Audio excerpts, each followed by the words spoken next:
আসসালামু আলাইকুম ওরহমতুল্লাহি ওবরকাতুহু। অনেক সময় বাচ্চাদের কৌতূহলী মন আমাদের কাছ থেকে জানতে চায় যে আল্লাহ কোথায় আছেন। আমরা আমাদের অজ্ঞতার কারণে হোক বা যে কোনো কারণে হোক তাদেরকে যথাযথ উত্তর আমরা দিতে পারি না। As a result of this, তারা যখন স্কুল, কলেজ, বিশ্ববিদ্যালয় পর্যায়ে যায়, তারা নাস্তিকতার ষড়যন্ত্রের শিকার হয়ে যায়।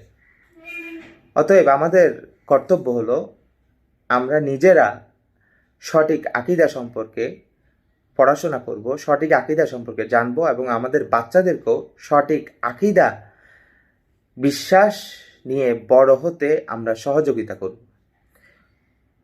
বাচ্চারা যখন আমাদেরকে জিজ্ঞেস করবে আল্লাহ কোথায়, এর উত্তর আমরা কিভাবে দিব, আজকে সেটি আমরা জানব।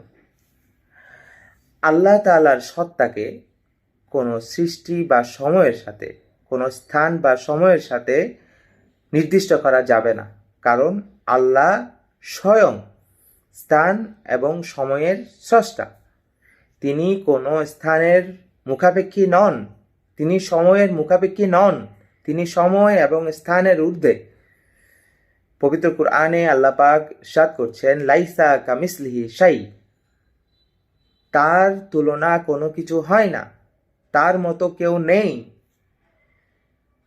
ইভেন কি এই প্রশ্নটি হযরত আব্দুল্লাহ ইবনে আব্বাস রাদিয়াল্লাহু তাআলা আনহুকে জিজ্ঞেস করা হলে তিনি বলেন, তাফাক্কারু ফি কুল্লি শাই, প্রত্যেকটা বিষয় নিয়ে তোমরা চিন্তা করো, ফিকির করো, ওয়ালাকিন লা তাতাফাক্কারু ফিল্লাহ, কিন্তু আল্লাহ নিয়ে তুমি ফিকির করতে যাও না, আল্লাহ নিয়ে তুমি এত গভীরভাবে চিন্তা করতে যাও না, তাহলে সমুদ্রের অতল গহ্বরে হারিয়ে যাবে।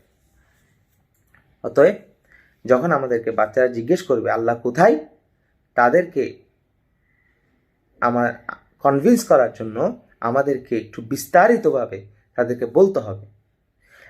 প্রয়োজনে একবার নয়, দুইবার বলুন, তিনবার বলুন, প্রতিদিন বলুন, তাহলে আপনার সন্তান সঠিক আকীদা নিয়ে বড় হবে। এ পর্যন্তই। আসসালামু আলাইকুম ওয়া রাহমাতুল্লাহি ওয়া বারাকাতুহু।